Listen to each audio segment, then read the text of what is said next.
Fala pessoal do Sem Roteiro Podcast, aqui mais um podcast do Sem Roteiro, mais um episódio hoje com o Dr. Davi Camilo, um convidado super advogado que tive o prazer e a honra de conhecer aqui no estado do Rio de Janeiro. Doutor Davi, muito obrigado por ter aceitado o convite. Muito obrigado, Eu tá? sempre inicio aqui o podcast pedindo para os convidados se apresentarem, né? Porque quando a gente apresenta a pessoa, é a nossa visão sobre a pessoa, mas é sempre importante a gente ver qual é a visão dela sobre ela mesma. Então, eu queria que você se apresentasse para as pessoas quem é o Davi, né? O advogado, o pai, o filho, e como que o doutor se tornou advogado. Nós estamos nesse ramo há cerca de 19 anos. Em 2006, nós entramos na faculdade quando nós tínhamos 18 anos.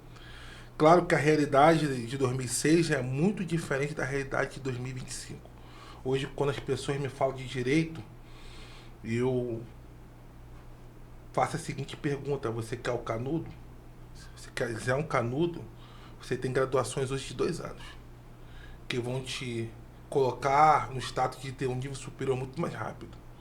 Porque direito, de fato, você tem 5 anos, e se você não estudar bem, você tem mais 5 anos aí para você conseguir recuperar aquilo que você não aprendeu na faculdade.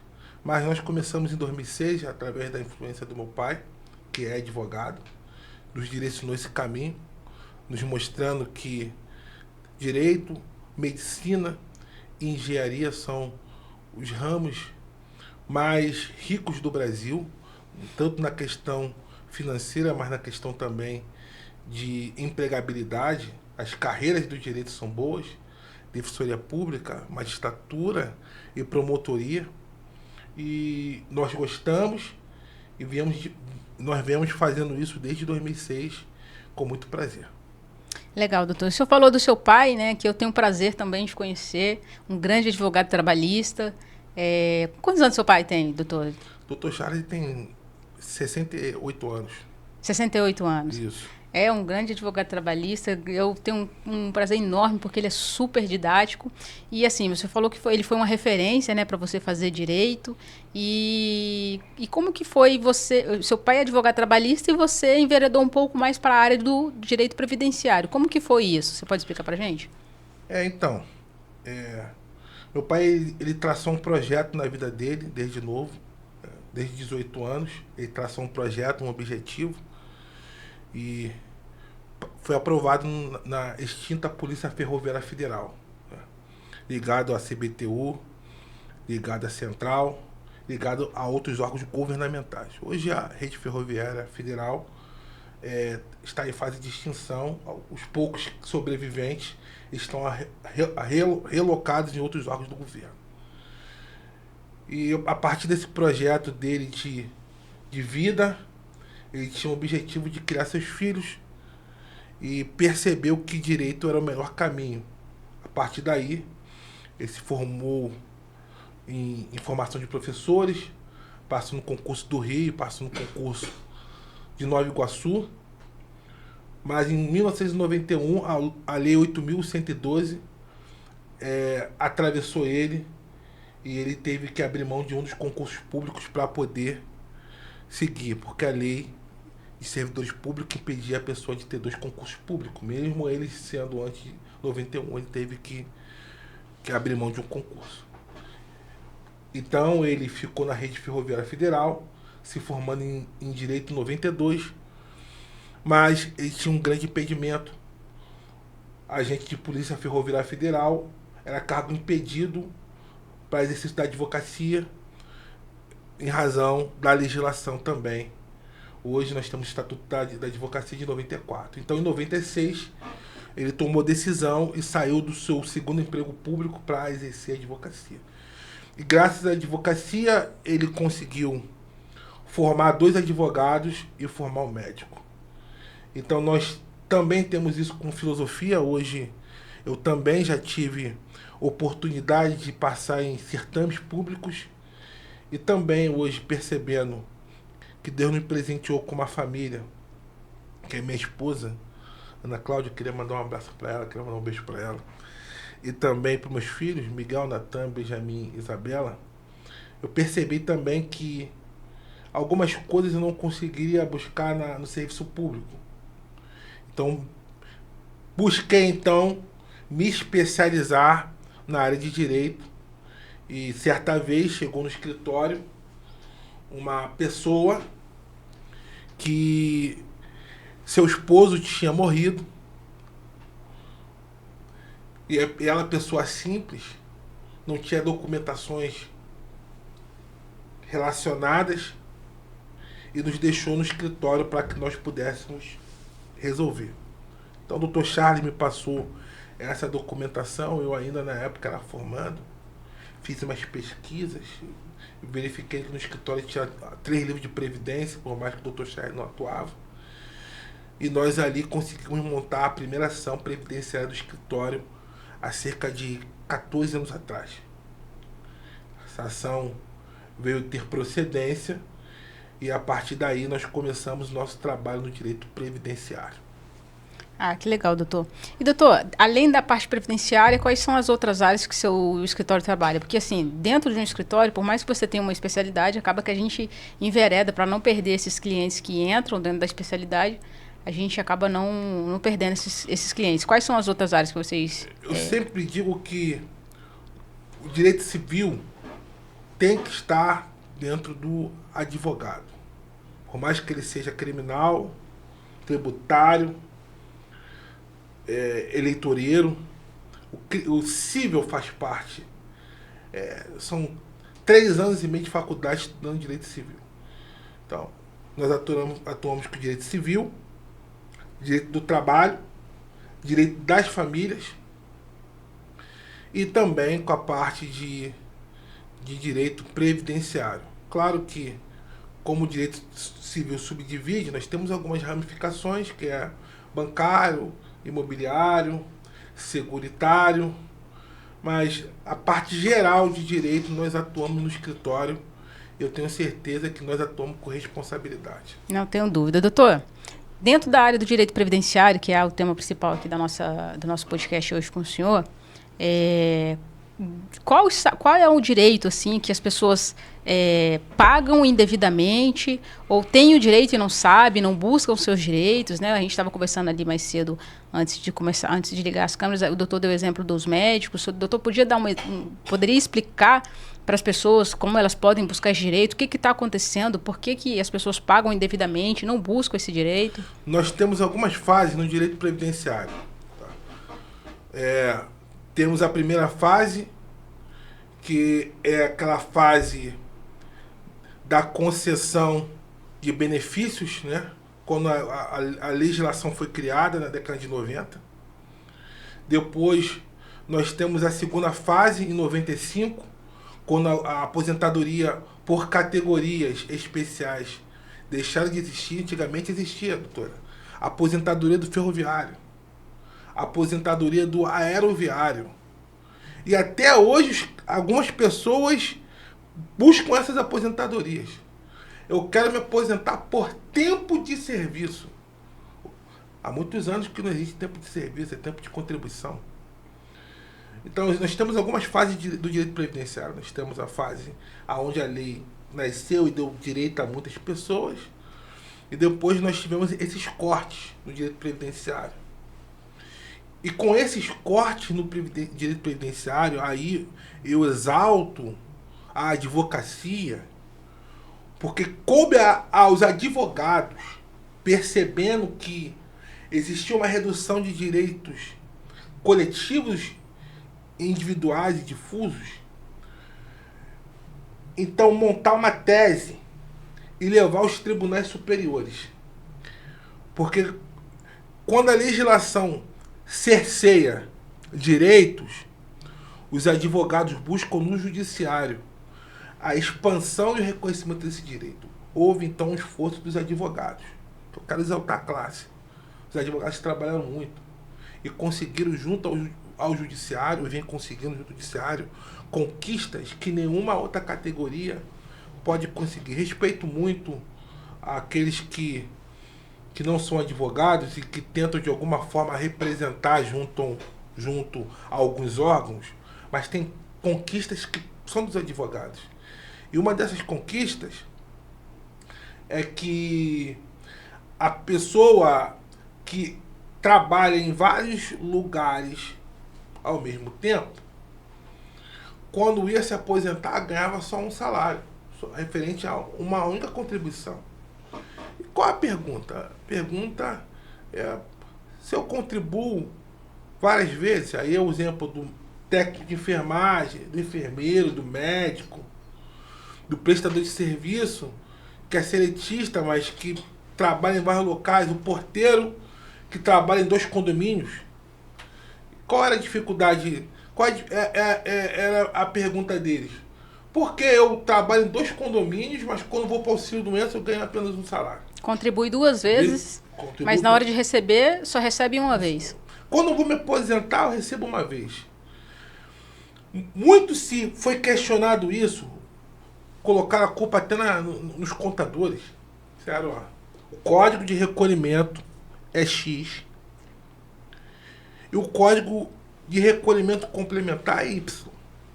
Quando você tem a tua carteira assinada em uma empresa, a segunda empresa deve recolher outro código para que esse recolhimento ele seja adicionado, ele não seja recolhido de forma igual. Só que para o trabalhador, para a pessoa simples, meu Deus, se eles estão vendo que existe lá 2 recolhimentos, por que ele não faz um acerto? Então se conseguiu na justiça hoje que na hora de se aposentar, as atividades chamadas concomitantes, atividades que acontece com recolhimento no mesmo lugar, em 2 lugares. A doutora é advogada da parte eleitoral. A doutora, melhor do que eu, sabe que o vereador ele pode exercer atividade. Então, o vereador ele recolhe lá na Câmara e também recolhe no seu trabalho. Me corrija se eu estiver errado. Sim, correto. Mas, doutor, esse recolhimento da Câmara talvez seja feito por um regime próprio. E se ele pegar a CTC, a Carta de Tempo de Contribuição, e quiser levar para o INSS?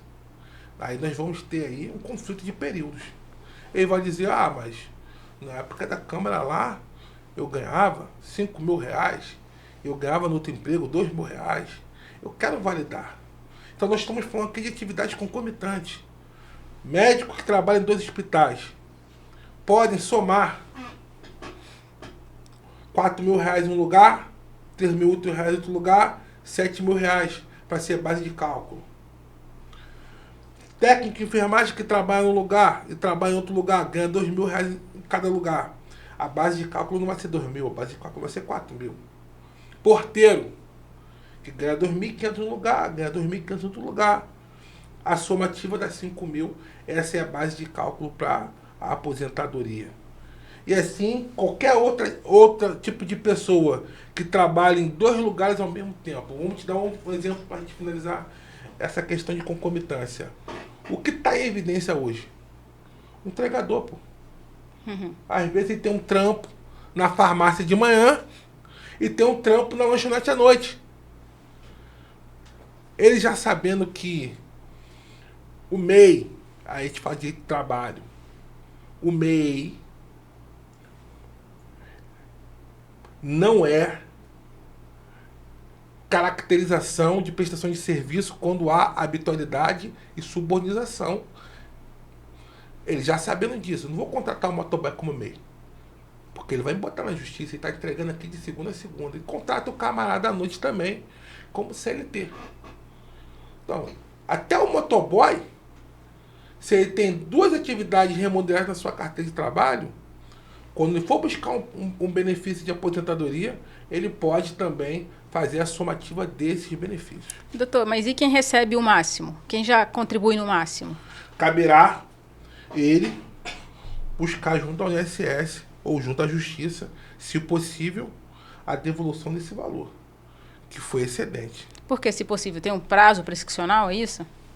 A jurisprudência, ela varia muito na questão de devolução de valores excedentes ao teto. Alguns vão dizer que tem caráter de imposto, carga de imposto que a Previdência precisa sobreviver. Né? Sou aposentado, pergunta, continuo trabalhando, por que desconta a Previdência? Essa questão já foi levada aos tribunais superiores. Porque a Previdência precisa sobreviver. E o recolhimento previdenciário, de vez em quando, ele se reveste em caráter de imposto. Imposto é aquilo que você tem, a lei obriga você a pagar, não tem discussão. Então, em alguns momentos, nós temos que verificar a jurisprudência da corte naquele momento. Nós tínhamos a revisão da vida toda. Escritórios a nível Brasil, grandes nomes da advocacia previdenciária, pessoas que estavam na ponta do iceberg, dando congressos, focaram o seu escritório, doutora, somente com revisão da vida toda. Revisão da vida toda era, não sei se a doutora lembra, era o aposentado que foi afetado pelo fator previdenciário, pelo divisor comum, a partir de 99, e tinha menos de 10 anos de aposentadoria. Foi aprovado. Escritórios focaram. Por quantos aposentados tem? Quantos se aposentaram? Eu fiz alguns cálculos e entraram em algumas ações. Mas, como eu falei, tendo a vivência de 19 anos de advocacia e tendo também uma história atrás de nós, eu percebi que não era momento de eu largar tudo para investir numa tese. Tinha que ir devagarzinho, acompanhando.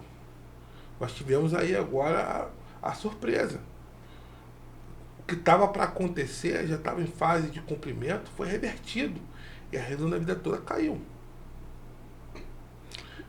Doutor, e assim, o seu trabalho, né, a parte previdenciária, trabalha com muitas pessoas vulneráveis, né? O senhor pode contar um caso, assim, de quando o senhor teve uma satisfação em aposentar alguém, em dar um benefício a alguém? Porque não é só de... Quando a gente fala de previdência, não é só de aposentadoria, tem outros direitos, né? Tem direito por doença, por alguma deficiência, né? Tem direitos provisórios, né? Temporários. A Previdência completou 100 anos no Brasil. Nisso o Brasil ele pode se orgulhar. Tem uma das maiores previdências do mundo. E a Previdência do Brasil, ela é organizada, bem estruturada. Nós concluímos o mestrado recentemente no Brasil, numa universidade do Rio de Janeiro, e o meu tema foi sobre fraude, né, do benefício assistencial. E nós ingressamos agora esse ano no doutorado, fomos aprovados também, ingressamos no doutorado no Brasil, e o nosso projeto também está nesse sentido para falar de fraude.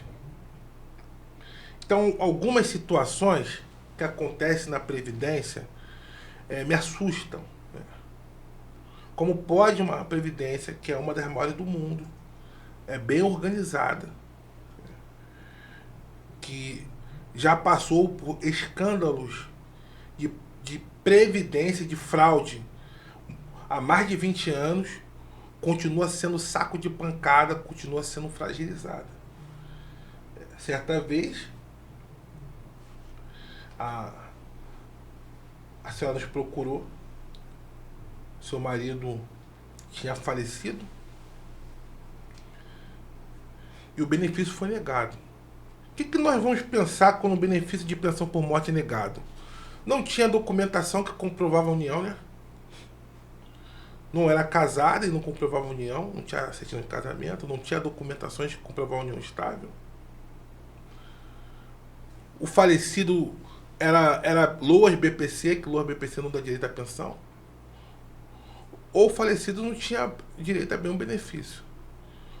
Nós fomos pegar a documentação para olhar.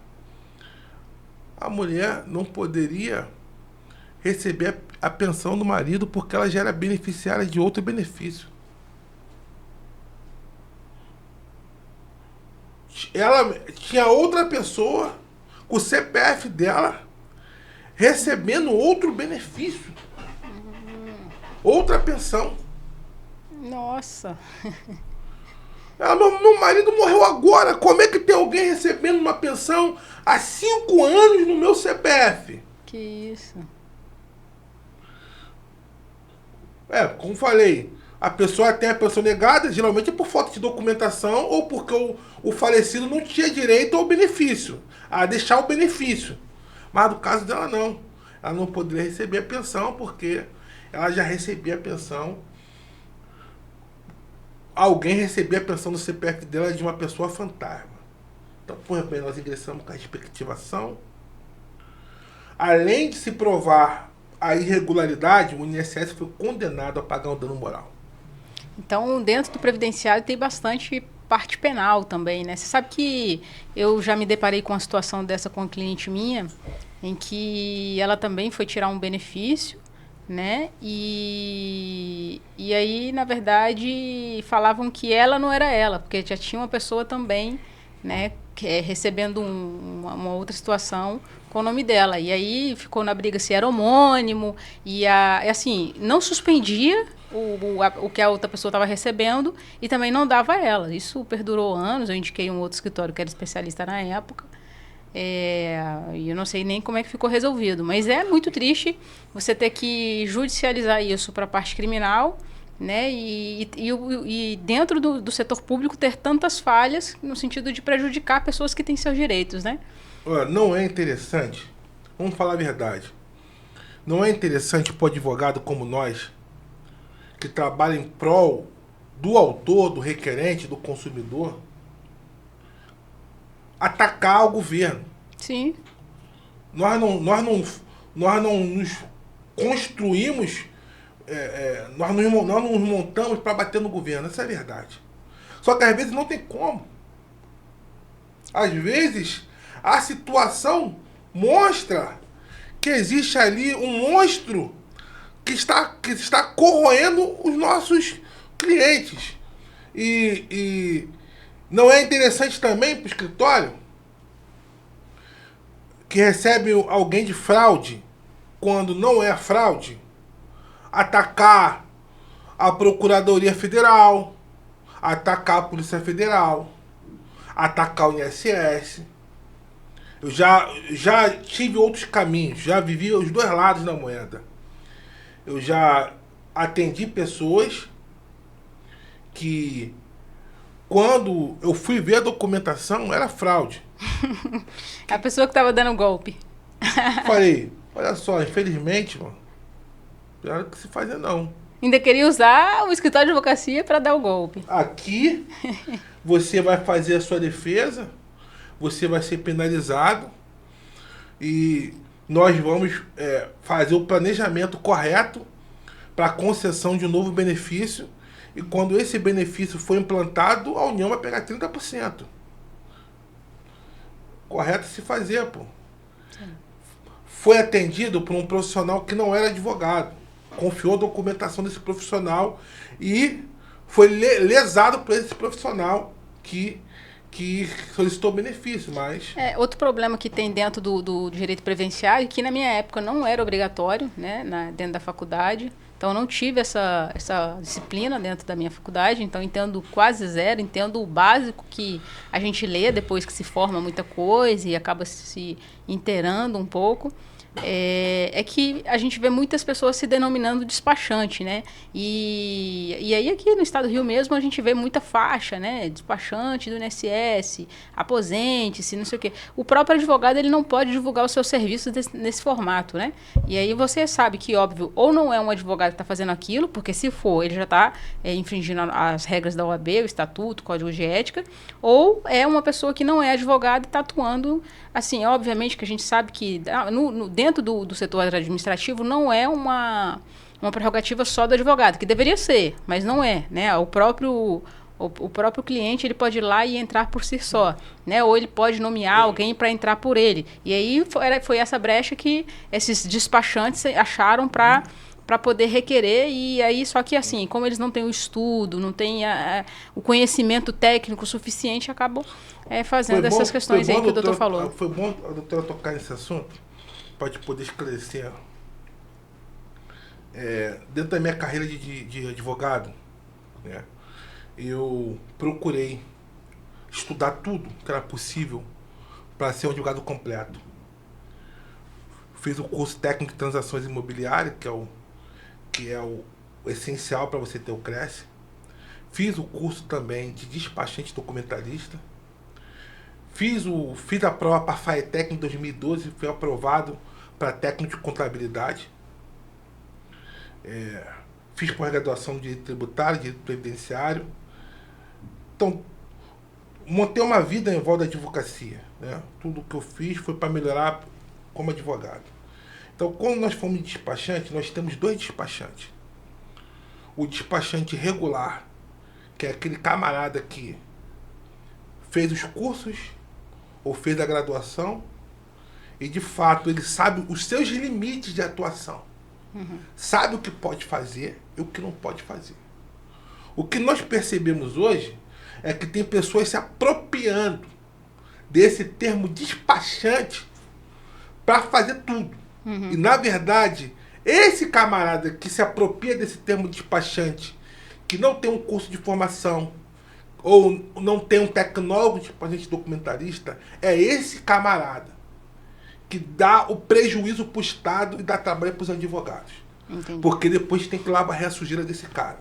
Mas não é o camarada que fez um curso de formação ou fez a graduação. Porque esse que fez sabe os limites de atuação. Ele sabe muito bem o que ele pode fazer e o que ele não pode fazer. Então é bom esclarecer que há uma dúvida do público, né? Quem são esses despachantes? Primeiro você tem que procurar saber se esse camarada ele está vinculado a algum órgão. Depois tem que saber também se ele tem algum curso de formação. Tendo um curso de formação, estando vinculado a algum órgão, o risco é seu. Claro que algumas atividades, a doutora falou, você pode fazer o requerimento sem advogado, mas precisa de um conhecimento técnico que somente um advogado especializado vai conseguir resolver a questão. Então, é isso. Doutor, o senhor falou aí que fez diversos cursos, aí mencionou mestrado, doutorado. O senhor pensa em lecionar? Qual que é o tema de vida do senhor? Qual que é o propósito de vida do senhor? O direito mudou muito. O direito mudou muito. Em 2006, quando eu entrei na faculdade,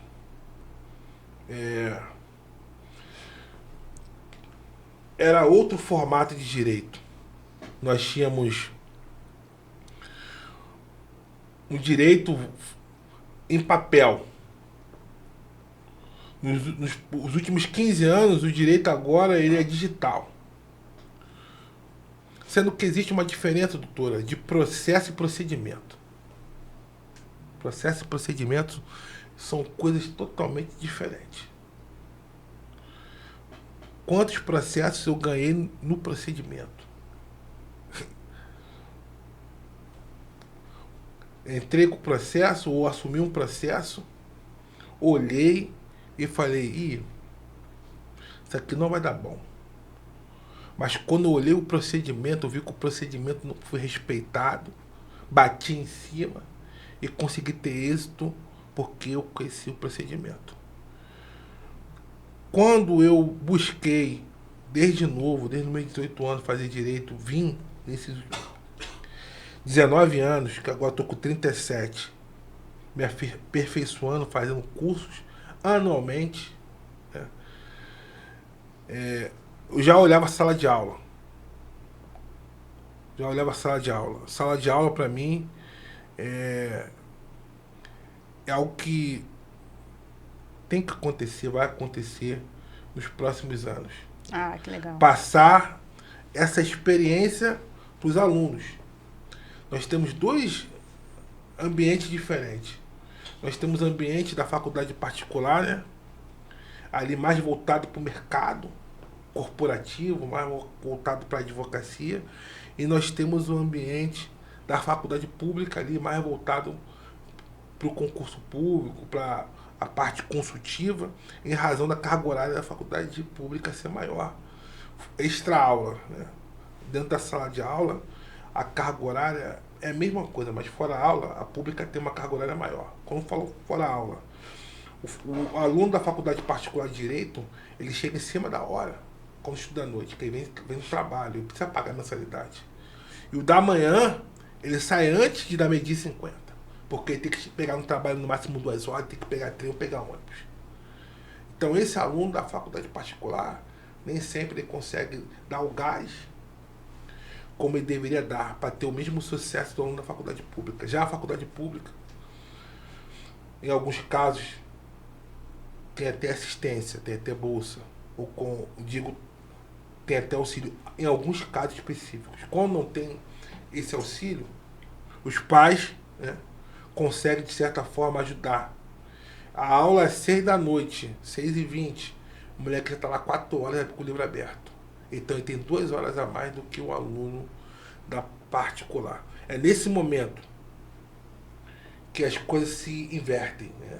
Nós temos na rede pública de ensino básico, né, e médio, os alunos correndo atrás. E nós temos os alunos no ensino particular mais confortáveis, né? Mas quando nós chega no nível superior, isso se reverte. Quem está correndo atrás são da particular e quem está mais confortável é o da rede pública.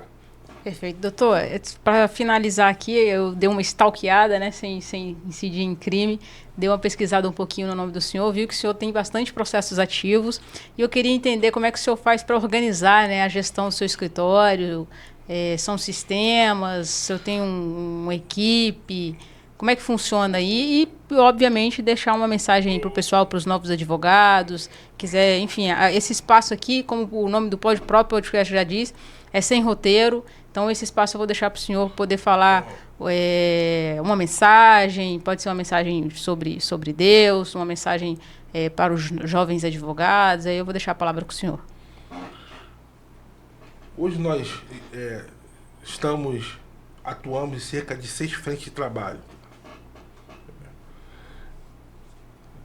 Na região de Bangu e Realengo, eu atuo como advogada que é sócia parceira, que tem um conhecimento muito bom na área de direito digital, na área de direito de família. Na região de Campo Grande, Santa Cruz, Bangu, eu atuo juntamente ali com o doutor Charles, doutor Daniel.